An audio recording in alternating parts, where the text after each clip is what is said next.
Okay. Good morning. I'm here because I received the Nobel Prize. If you want to get a Nobel Prize, you have to make inventions that improve the life of human beings. So one invention is to wear a tie rather than to carry a tie rather than to wear a tie. Because then you are free here. You still have a tie. Because it's warm in here and most of you don't wear coats, I'm going to take off my coat.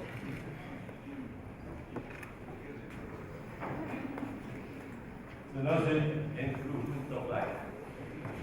And in continuation, I will try to convince you that studying the protein universe can also help to improve the quality of our life. Now, what is the protein universe?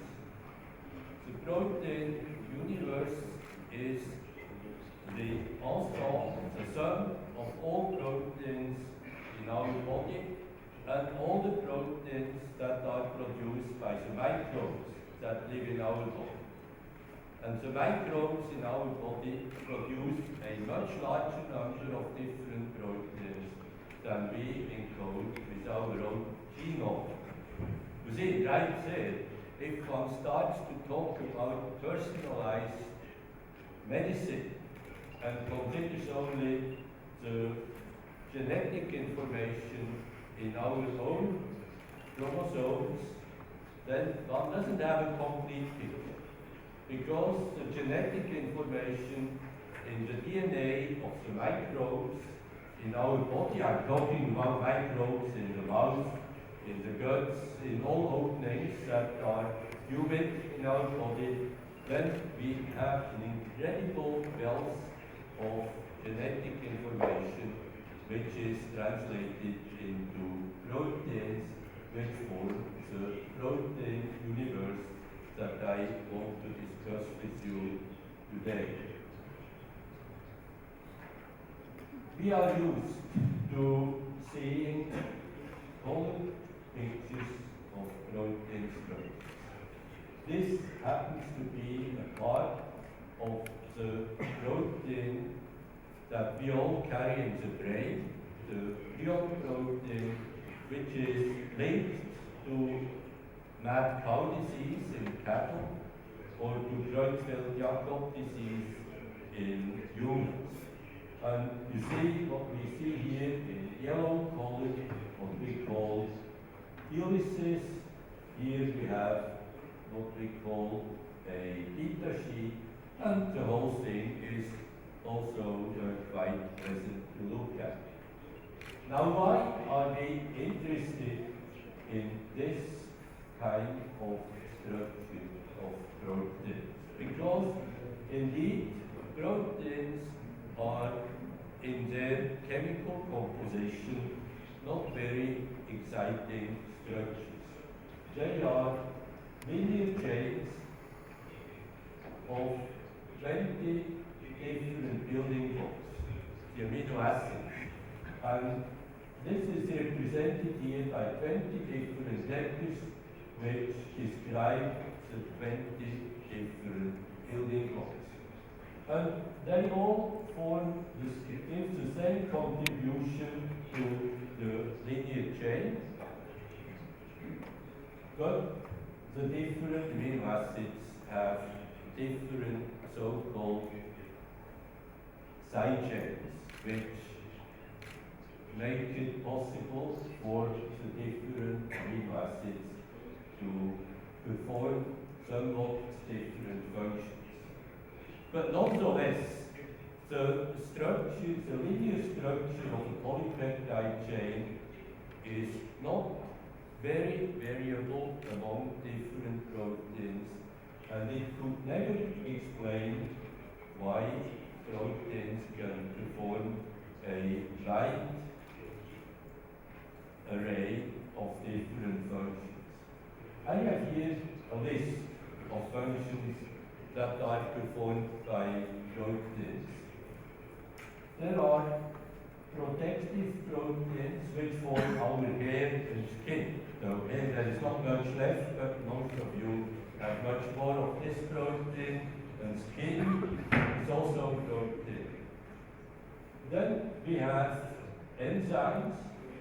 For example, in our stomach and in our gut, we have enzymes which help us to make use of the food that we digest the food. Then we have other proteins which act as hormones, and they decide on whether or not enzymes are active at a given time when they are needed. Yet other proteins are involved in transport of chemicals, such as hemoglobin. This is the red protein in our blood, which is responsible for the transport of oxygen from the lung into our body. And hemoglobin and variations of hemoglobin concentration in our blood has been very much used doping in competitive sports. You must have read about this. Maybe you even heard about the bicycle racer Armstrong, who used EPO to increase the hemoglobin count in his blood. And then he won the Tour de France 7 times in a row. And the others didn't have a chance because he had more hemoglobin than his opponents, and therefore he could win the race. I have injected EPO myself to check how much the effect is, and it is quite tremendous, especially if you are not a well-trained athlete. You can get tremendous effect by increasing your hemoglobin content of your blood by 10%. It really makes a big difference. Now think of the following: enzymes, hormones, transport proteins, all need to be soluble in water. All our body fluids are solutions of proteins. On the other hand, if the protein that forms our skin and our hair would be soluble in water, not many of you would have survived in the climate of Moscow. And you cannot understand that some proteins are completely resistant to water and others are readily dissolved in water if you just look at this linear structure. And it is for these reasons that we want and need to know the three-dimensional structure of proteins, such as here you see a complete picture with the amino acid side chains, and here you see again a picture of a prion protein. This is a prion protein from the brains of cows, and only part of the protein is well structured and the rest is highly flexible. Now, to make clear what is happening when we go from the chemical structure to the three-dimensional structure, I use my belt.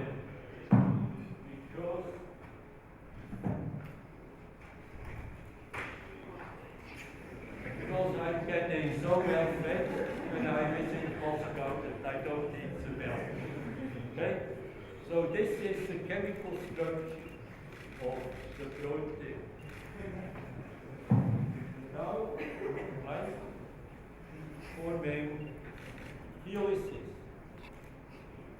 or I'm forming beta sheet, or I'm forming a complete three-dimensional fold. That is what happens. So this is the chemistry of proteins. We cannot understand why some proteins are insoluble in water. As soon as we know the three-dimensional structure, we can better understand what is going on. This also has consequences for many applications of a technological nature. I just mentioned one application here. And this application is for drug design. So to improve medications that we need in case that we should get ill. And I'm choosing a particular example, the example of cyclosporine A. Cyclosporine A is a drug that has helped to introduce organ transplantation in human medicine. So if you transplant a kidney from one person into the body of another person, that kidney will be rejected, the person will immediately have high fever, and he will die, or she will die. Cyclosporine was the first immune suppressant, the first drug that enabled transplanting kidneys and hearts and cornea and similar, and it helped to survive by suppressing the immune response to the foreign tissue. As such, it was also important economically. The company which introduced cyclosporine A sold cyclosporine for about $1.5 billion a year and still sells at about that rate today. This is the structure, chemical structure of cyclosporine A. It is itself a small protein. Now, can you know the structure? Not only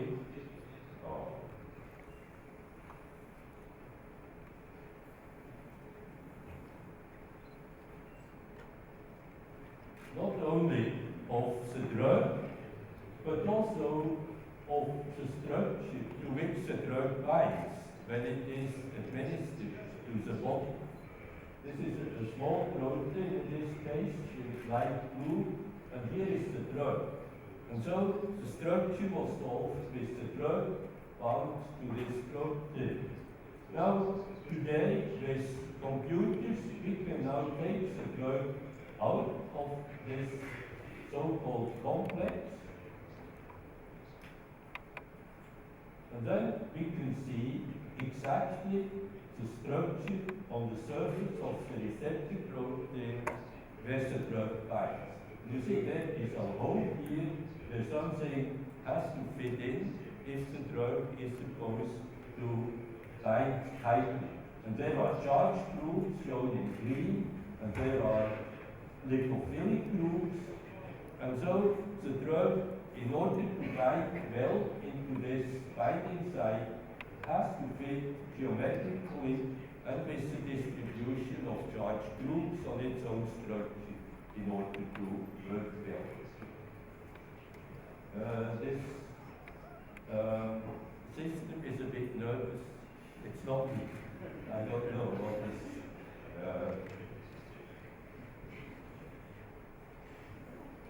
It's fantastic. I don't. Okay, now we go back to the drug. Okay, we have now studied the surface of the receptor protein, and we find that this piece here is too big. That doesn't fit well into the hole on the surface of the protein. So we tell the chemist, cut this off, and let's try the modified drug and see whether that drug binds more tightly. That, for example, we can reduce the dosage and reduce unwanted side effects and similar. And this work was done long ago I think we published this in 1988 or so. And since then, cyclosporine has been modified, new drugs have been introduced, which actually are superior in their action when applied during and after organ transplantation.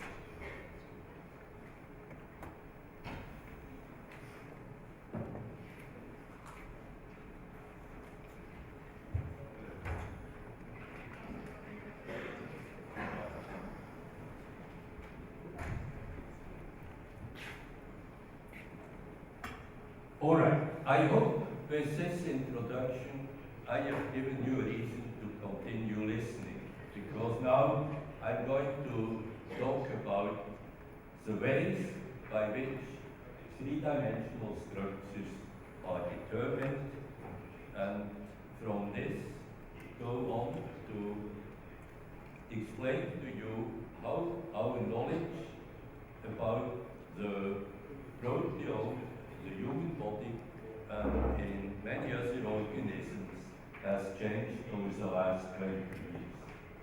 There are two methods which are used to obtain atomic resolution structures of proteins. These are X-ray diffraction in crystals and NMR with protein solutions, nuclear magnetic resonance. Now, this is my technique that my group uses primarily. And the importance of work with NMR is that the proteins can be studied in an environment which is very similar to the environment in body fluids, in the blood, in the stomach fluid, or in the saliva, where the proteins are actually active.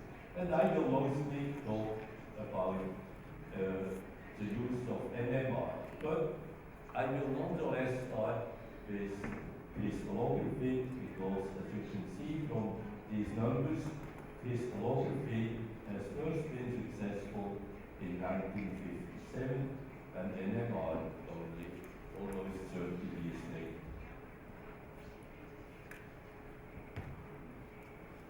Sorry, what should I do? Now we are at the start again. Okay, now I'm where I want it to be. So here you see a picture of Max Perutz. He is one of the two scientists who determined the first crystal structure of a protein. So Max Perutz and John Kendall, who shared the Nobel Prize in Chemistry in 1962 for their work with crystallography.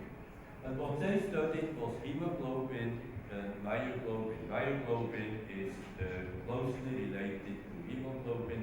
It binds oxygen in the muscles, and hemoglobin binds oxygen in the blood.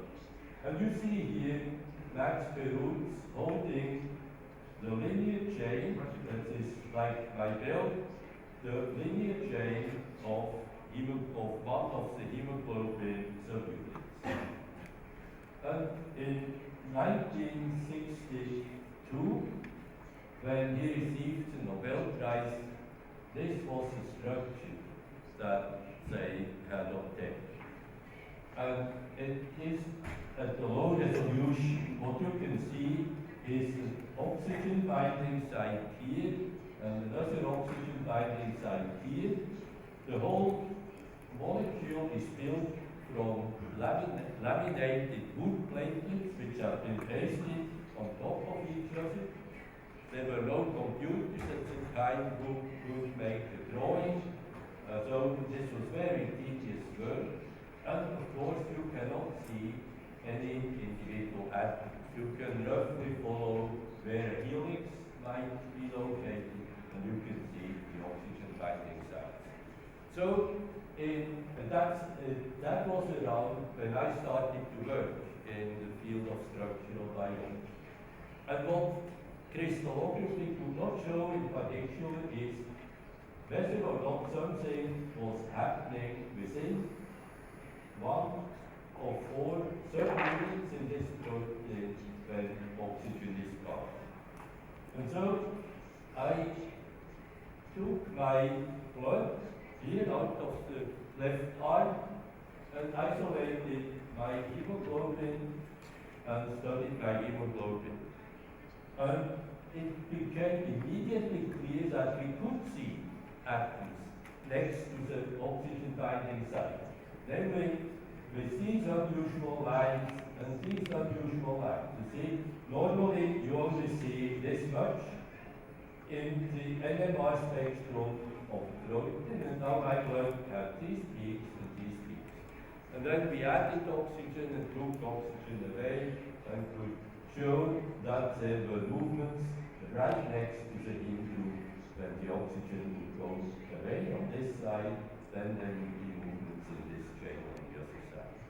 And so, you see, that was in 1968, thereabouts, and already then measurements in crystals and measurements in solution by two different techniques could give complementary information. And this is the way it has been all along. Now let me get a little bit more technical and briefly tell you how we obtain three-dimensional structures of proteins with NMR spectroscopy. You have here another protein structure from 1967. Again, you have the root platelets, you have a heme group. This is not an oxygen-binding protein, but a protein which transfers electrons. It's a so-called cytochrome C. And because this was not very attractive to show people what protein really is, an artist was hired to make a more pleasing picture. And now here you have an artist's rendering of the three-dimensional structure of cytochrome C. The artist is Irving Geis. Before computers became able to make drawings of macromolecules, which was at around 1982, all the structures that were published in journals were drawn by Mr. Geis, who made these marvelous pictures of the proteins. There is a museum in New York which exhibits about 300 original paintings of molecular structures by Mr. Geis. Now when I look at the NMR spectrum of such a big molecule,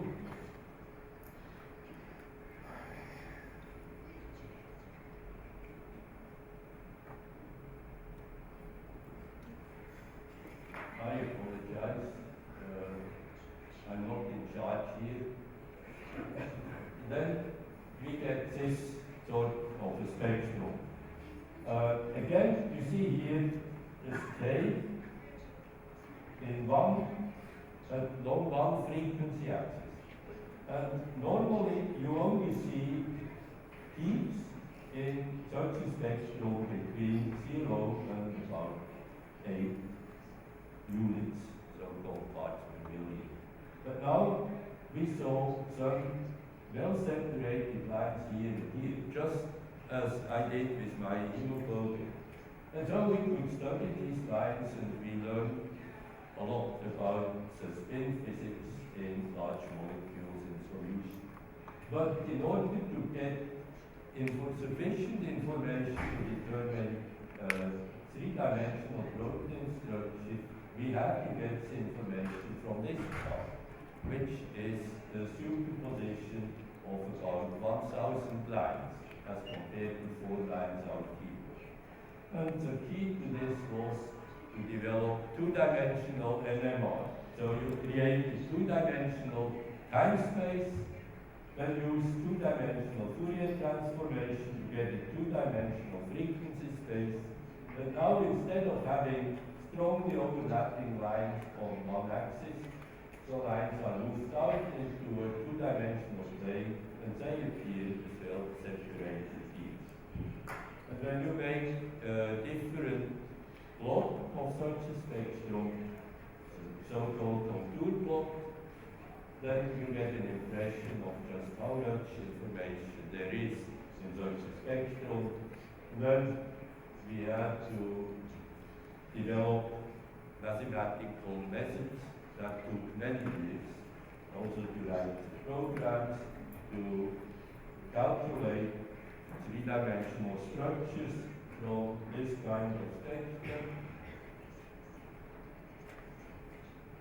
I don't know, but I have. And then we got three-dimensional structures of proteins. You see, so strange thing here was that nobody believed that it could be done for a simple reason. The proteins are moving around in solution, whereas in crystals they are fixed in space. So the common vision was that it would never be possible to determine the structure in solution because molecules were continuously moving. But still it is possible that was enough to obtain the Nobel Prize. As you can see, this is in Sweden, who actually tried to promote by them. Now, how did we choose structures to be determined in the early days, like hemoglobin or cytochrome C or Fusin, which was the first structure that we saw? Well, mostly they had to be proteins which were easily available. Think blood is, you have plenty of blood. You can take half a liter of your blood, make 1 gram of hemoglobin, grow big crystals. You cannot lose the protein because it's red. If you destroy the protein during purification or lose it in some way, then the color is gone and you know what's happening. You have to improve the methods. I'm not kidding. This is the way historically structural biology came about. And then you had proteins which were obviously related to disease, and so they were worth a special effort to isolate sufficient quantities to do structural biology. And so one would take protein here and the proteins there, more or less at random, and usually proteins that had already been very well studied by chemists. And in this random way, structural biology advanced rather slowly. And so in 1990, Wayne Hendrickson and I decided to start publishing a book every year, which would present descriptions of newly published structures in the preceding year. So, for example, in the book published in 1992, we would show all the structures of proteins and nucleic acids that were reported in 1991. And this went well, see? The numbers were small. So, during the first 30 years of structural biology, only about 420 structures were sold. That means about 10 per year on average. And then in 1990, it was about 130 structures. In 92, it was 220 structures. So that was comfortable. We made the books that was 400 pages long, and each structure would be described on 2 pages. In 1995, the book would already have had 2,000 pages. So we had to cut down on the size of the abstract to half a page. And then by 1998, even this book became very thick. And by the end of the last century, we had to give it all over to computers. And ever since, the structures are being deposited in data banks, no longer presented in printed books.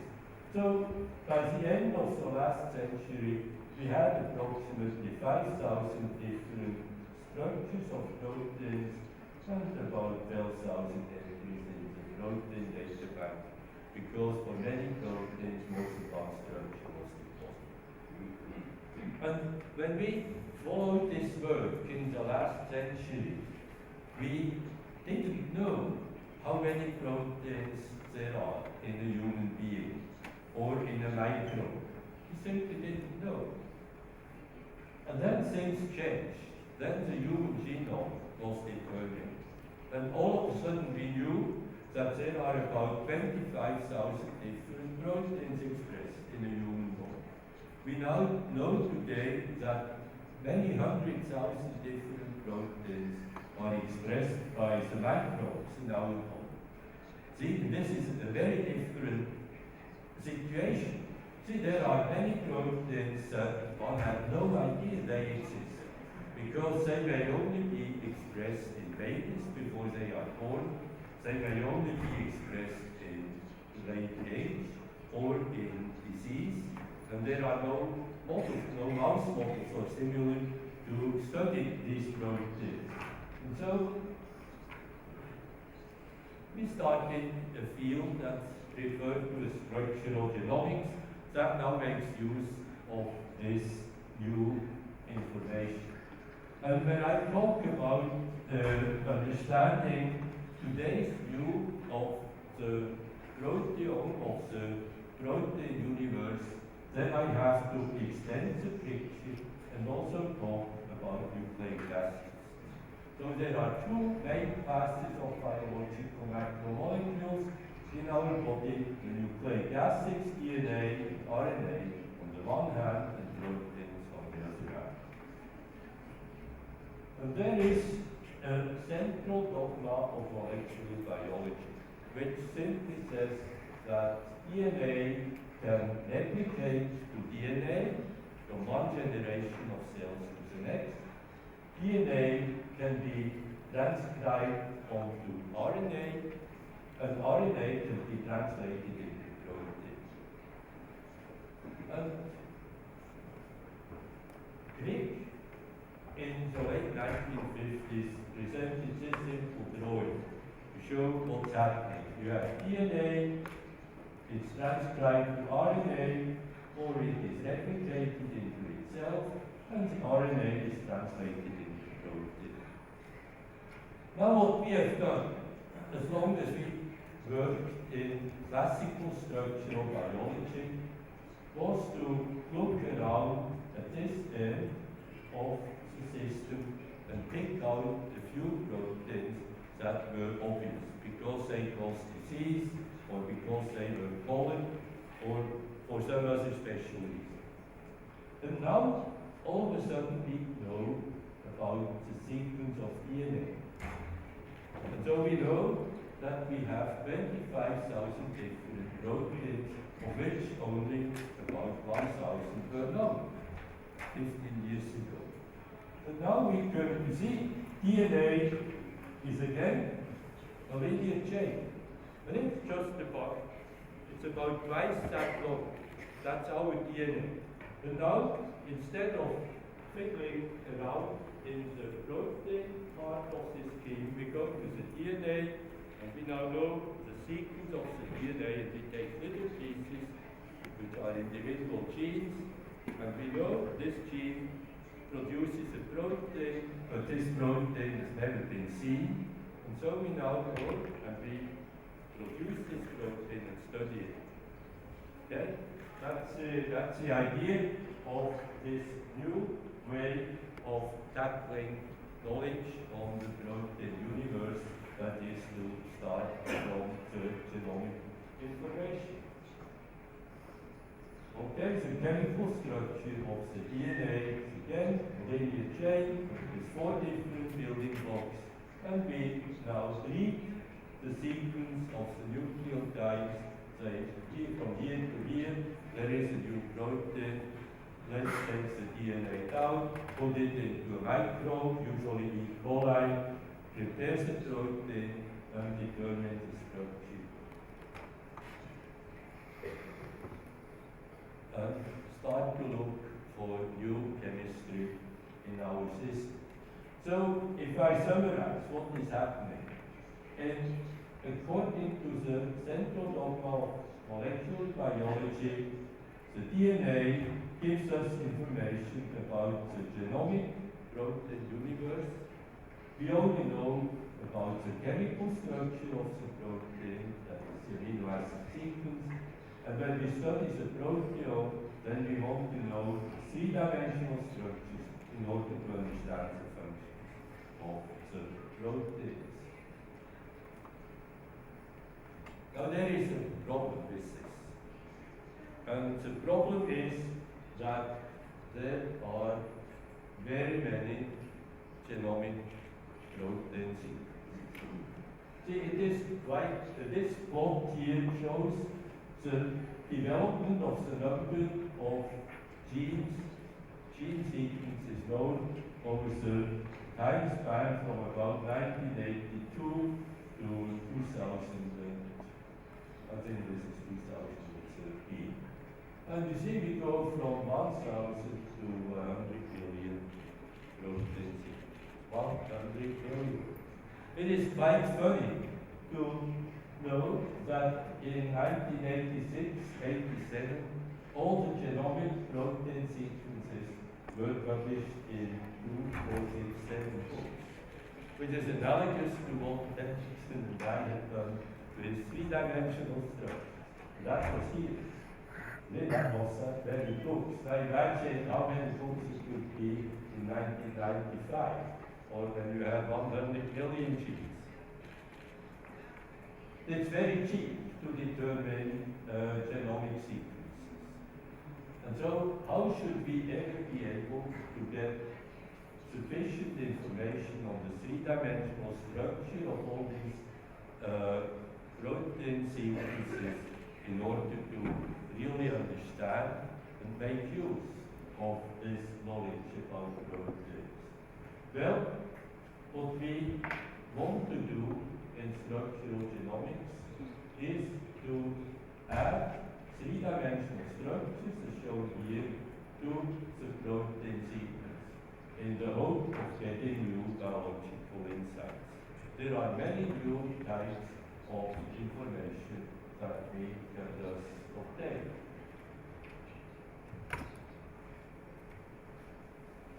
All right.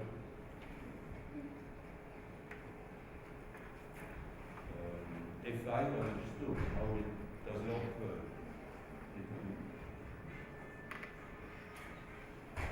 okay, here we are. Now let's try again. Good. Now, how do we have a chance to make significant progress in trying to cover the genomic protein universe with three-dimensional structures? Well, informatics specialists have found out that protein sequences can be grouped into families. And these families may be quite big. I mean, 10,000 protein sequences or 15,000. And if we determine one structure out of a big family, we may be able to use so-called homology modeling to get information on all the other members of that family.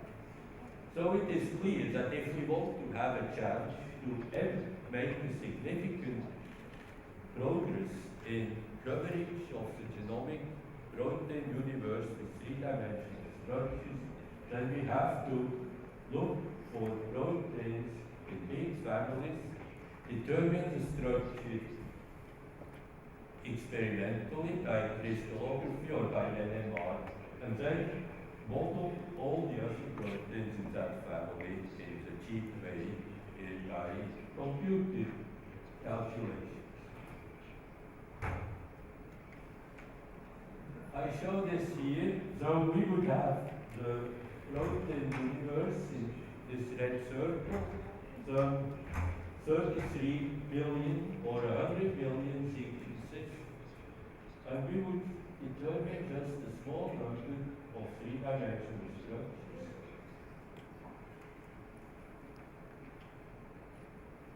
Well, I'm absolutely helpless here. I can only hope. Yes, now we determine a relatively small number of structures, and then we can use modeling to increase the impact of the relatively small number of experimental structures to get significant coverage of that red circle. We still need new methodology. It used to be that getting a crystal structure took 20 years in the case of hemoglobin, but typically still 5 to 10 years in the 1980s. And today we get the crystal structure in 1 day and the NMR structure in about 10 years. See, so here you see selection of recently determined NMR structures, And because these were chosen from big families, they represent the structures of about 15, between 15 and 20,000 different proteins in the genomic universe.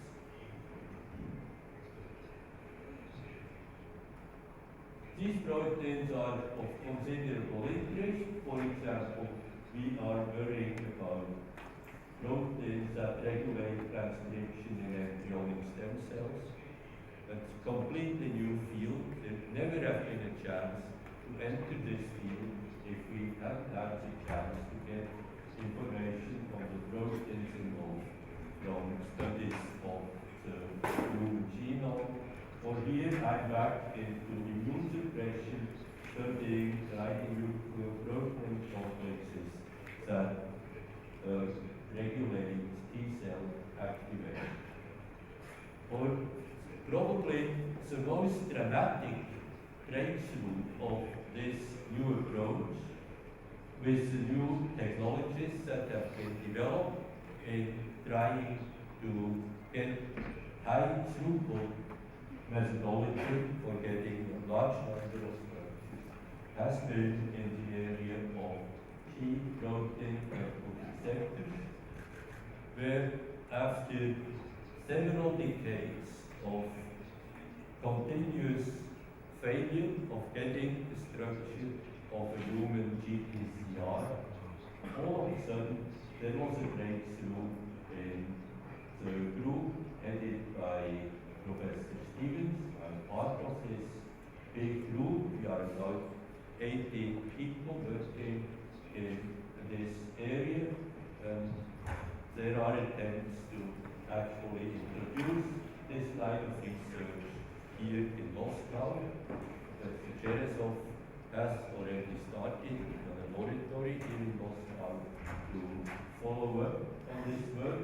You see, nowadays we already have more than 20 three-dimensional crystal structures of GPCRs. Now, why is this a breakthrough? We have a lot of GPCRs in our body. At the best count today, 826. And these GPCRs are responsible for just about everything. Smell, taste, heartbeat rate, anything you can imagine. And therefore, they are targets for drug development. About 40% of all currently available prescription drugs are in GPCRs. So it is even difficult to imagine in terms of money what the impact will be of this success in structural biology with regard to improvement of future drug design, drugs that are the GPCRs. Now, what is the role of NMR here? The structures have all been done by crystallography. But crystallography cannot answer all the questions. You see, a GPCR is a membrane protein which goes across the cell membrane. And the cell membrane has a thickness of about 30 angstroms. And we know that all GPCRs consist of 7 transmembrane helices, that there is a drug binding site on the outside of the cell, and inside the cell there are partner proteins which receive signals which then lead inside our body with a desired effect from the drug molecule.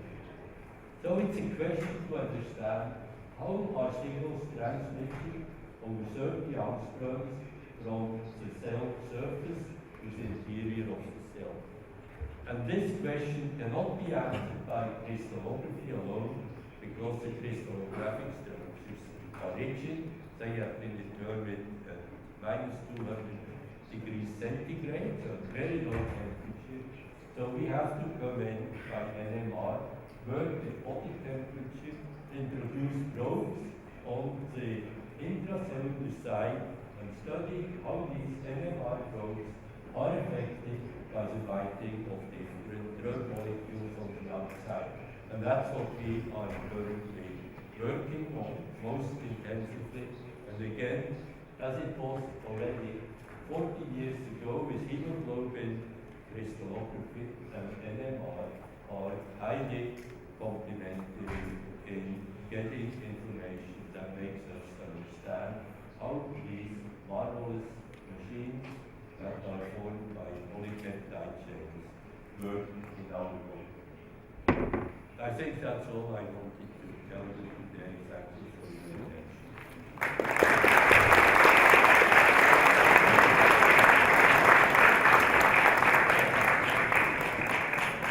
Thank you very much. On behalf of all, thank you. Now let's open for discussion.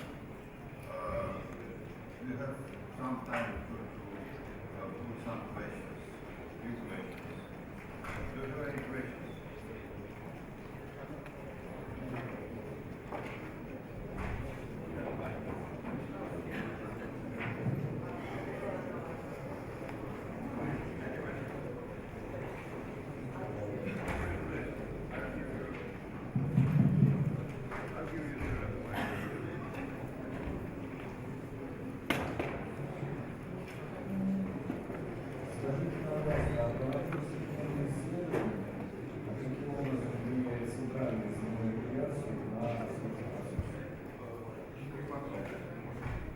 Влияет ли кто-то проводил исследование, каким образом наша мысль, наш головной мозг может повлиять наши мысли, а не фармпрепараты, на течение всех этих процессов?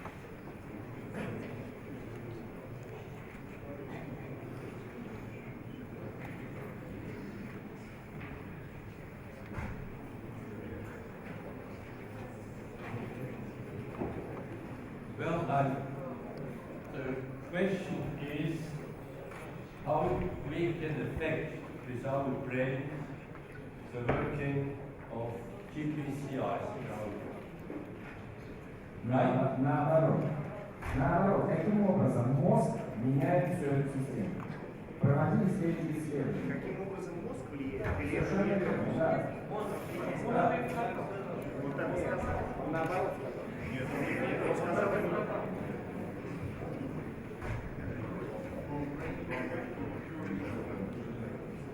Well, I'm not aware of. There must be signals that activate the individual molecules. What is evident is that I can from here decide that I want to bend my fingers. Okay? In order to bend my fingers, there have to be signals from here through the nerves, somewhere down here. There are signals coming back from here to my some places in my brain which tell me yes, now I have changed the position of my fingers so I can stop pulling. I have a fist. Now I open my fist from here it goes back to here. It is clear that these macroscopic motions that are obviously directed by activities in the brain depend on actions of individual molecules. How this happens is at the moment under very intense studies. That's all I can say. As far as microscopic movements go, I can demonstrate, as I've done with my hand. With molecules, it's more difficult because it's clear to go from here to say to my fingers that we should move. There will be a very large number of molecules involved to effect actually this voluntary movement.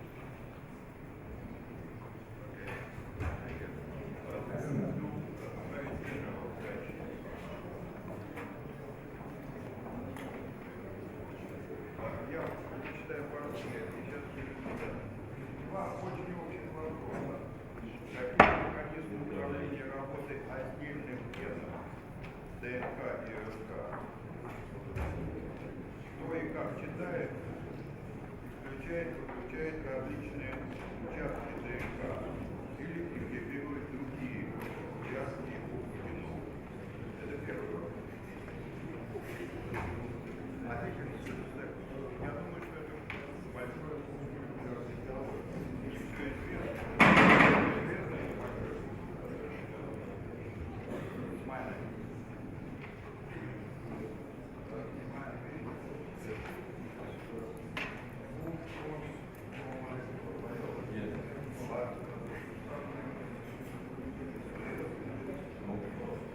Let me try. So we have about 1.8 meters of DNA in our body. Okay, 1.8 meters. This is about 3 billion nucleotides. We know that only a very small part of these 1.8 meters of DNA sequence are translated into proteins. If I want to make, you see, I have the same DNA in the cells of my eyes as in the cells of my skin or the cells in my stomach. But in each location in the body, different parts of the DNA are used. Okay, this is called differentiation in higher organisms. You see, as soon as you have more than one cell in an organism, you are likely to have specialized cells, and specialization comes about because different genes are expressed in different locations.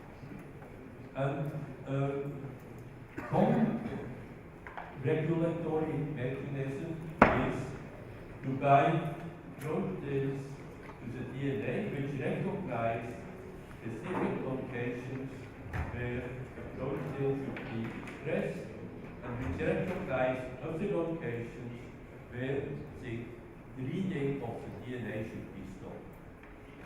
Okay? So in my eyes, this piece is used. In my skin, this piece is used, and so on. Для аудитории аналогичный вопрос по поводу деления клеток.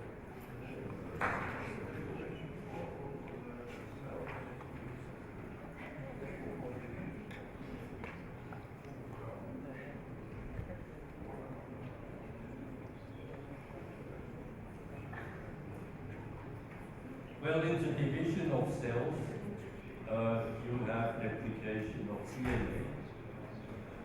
I'm not a specialist in this area. I'm not really well informed about the signaling. There must be signaling that says now the cells should divide. And I would not want to teach you about this because I don't know enough. Okay. Thank you. Спасибо.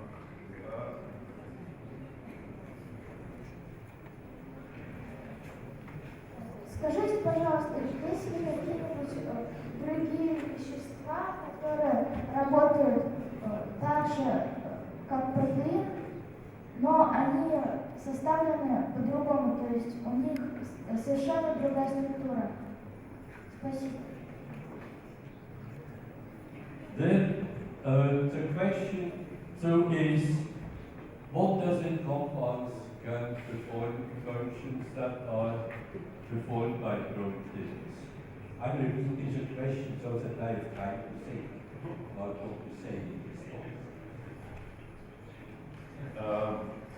There are RNAs, ribonucleic acids, which have enzymatic function.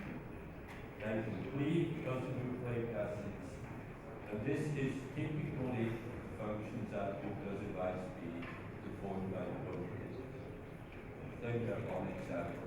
And of course, we are trying today to synthesize chemical compounds which could perform functions that are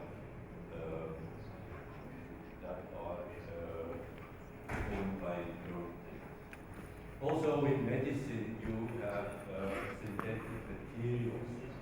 can replace patches of skin temporarily, or that can be used to replace injured ligaments. Ligaments are also mostly made of bone. Thank you. Хотела бы узнать ваше мнение относительно практического применения ЯМР в медицине. Как вы это видите? Medicine. Oh, this is $1 billion a year business. You have MRI. You know what MRI is? Magnetic resonance imaging.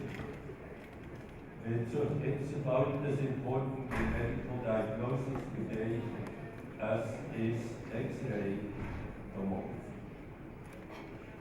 That's all I can say.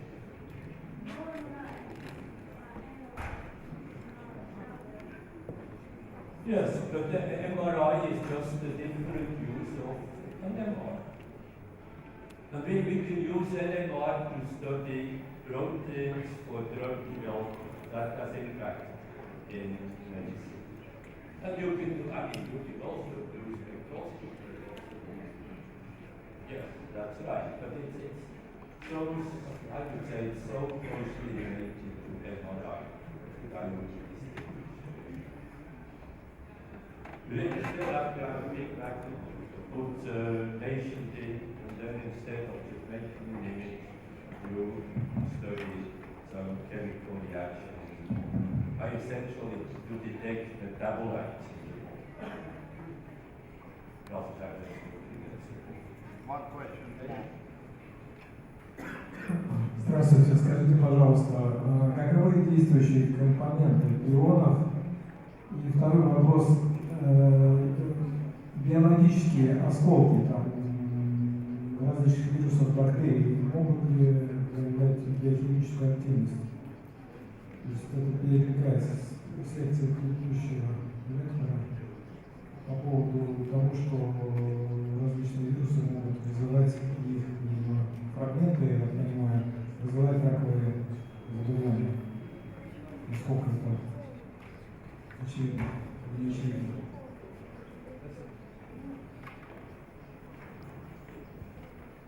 Well, that was the big news when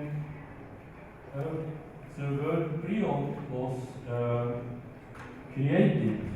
Then that there was a disease that could be transmitted without transmission of nucleic acids or viruses, so that it is a protein alone that could be responsible for transmitting the disease. And the general belief today is that aggregation of refolding of the prion protein into highly insoluble aggregates is the cause of the disease. It is not clear to me so much that it is the cause, rather than one of the deadly consequences of the disease. But the idea is that there are no parts of viruses involved in the case of prion disease. Of course, it's very, the other more general question that you ask is much more difficult to entertain, because pieces of viruses, of viral structures, pieces of proteins have been shown to be toxic, to cause damage. I wouldn't want to give you a general answer to this more general question.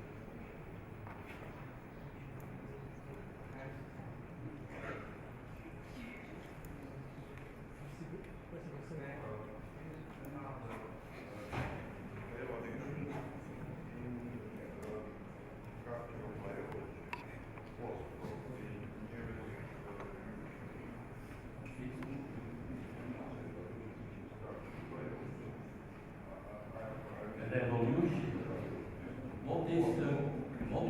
current revolution. Who asked the question?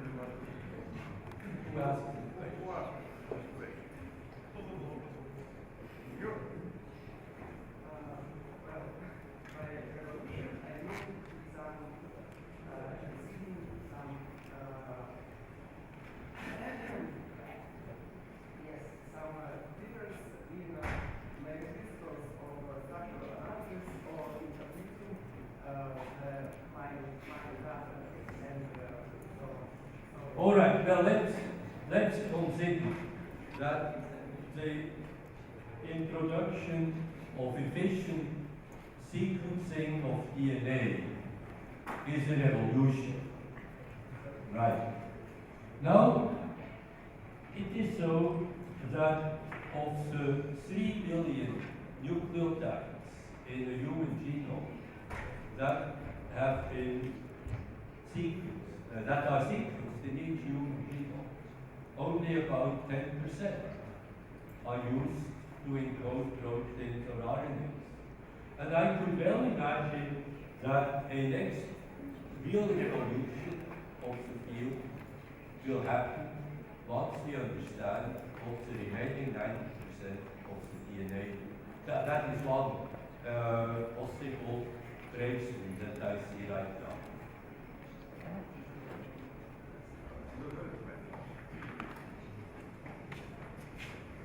And it has already been mentioned that RNAs perform a lot of different, that RNAs can perform a lot of different functions in human body. So I wonder if it is possible to study RNAs with structuralism in mind, because I'm not sure if there is like size limit for this studies, and because I believe that by understanding what the structures are making from, can understand its function, and probably it will be an answer for the question what 90% of DNA is. The last statement cannot be correct. But the other question is very well put. You see, instead of talking about the protein universe, I could have talked about the RNA universe. And the situation would be very similar. It is actually so that NMR has been the leading technique in structural biology of RNAs, because RNAs are very difficult to crystallize. See, the first crystal structure of an RNA was determined at around 1978 or thereabouts. And the first crystal structure of a piece of DNA was determined in 1980. That was Z-DNA, and then came pDNA. You see, the structure of the double helix by Watson and Crick was not the structure determination. That was a model. They were very lucky to get to have it right, because the amount of information available was not sufficient to determine the structure. They modeled the structure with relatively few parameters. And I mean, just as I described the structure determination of proteins, structures of nucleic acids can be determined. Actually, my best-known textbook says NMR of proteins and nucleic acids. And it included, I mean, the methodology is very slick. It's the same actually. Okay? And especially smallish RNAs are more readily studied by NMR than by crystal. Thank you. You have some more questions, yeah? I will give you the microphone. Yes, I will microphone.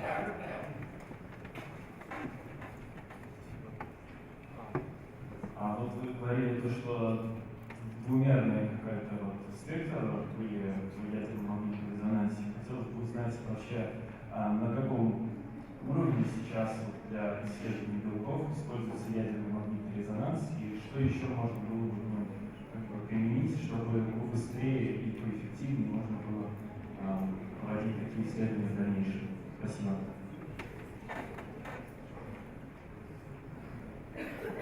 Well, today in my laboratory, every day we use 5-dimensional spectroscopy. That's routine. Sometimes we use 6 and 7-dimensional experiments. And it's just an extension of the 2-dimensional experiment. See, instead of creating a 2-dimensional time space, we create a 7-dimensional time space. And then we go through 7 Fourier transformations to the spectrum. What are these dimensions? How do you get 7? 7 dimensions? Yes. Yeah, I can't draw it. It's in the computer. No, but you can imagine that I can create 7 time dimensions. So is that beyond your imagination? No. You cannot. You need to physically, what's the basis of these 7 dimensions? What do you do physically? Well, it is so. I'm going to give 2 lectures on Monday on exactly this question. And one of these lectures will be At least you should talk about organic chemistry or weapon activism. and the other talk will be okay. You see, I mean, very simple. In time axis, we all get older every second. Okay? You don't feel it as much as I do, but you will age for many more years than I do, hopefully. And every minute you get a minute older. Okay? That's a linear time axis. Now, if you want to have a second time axis in an experiment, then you affect a given system by, let's see, I hit you from the right down, okay?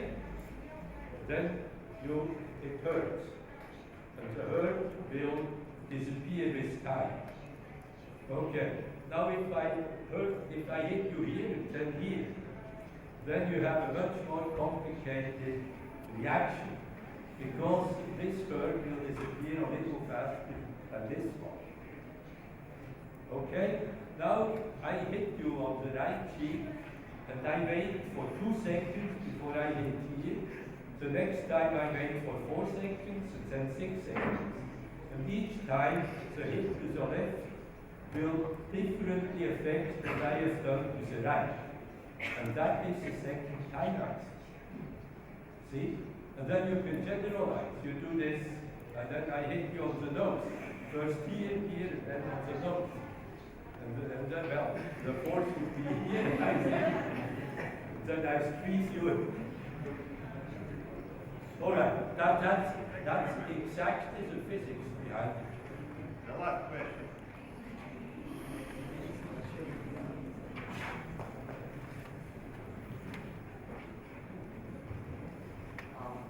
How do the properties of three-dimensional proteins differ from properties of four-dimensional and two-dimensional proteins?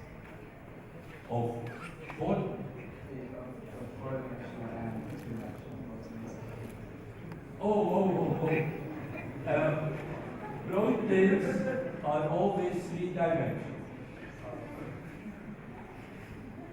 Let's say experiments that have variable dimensions. You see, when we determine a protein structure, the original result from the NMR experiments is approximately 10,000 dimensions. I create 10,000 dimensional difference space, and then I use mathematical tools to embed a 3-dimensional structure into this 10,000 dimensional difference space. That is reasonably advanced theoretical physics. But for this I got a Nobel Prize, okay? So it's not so It's not so clear to see. But this is how we deal with dimensions.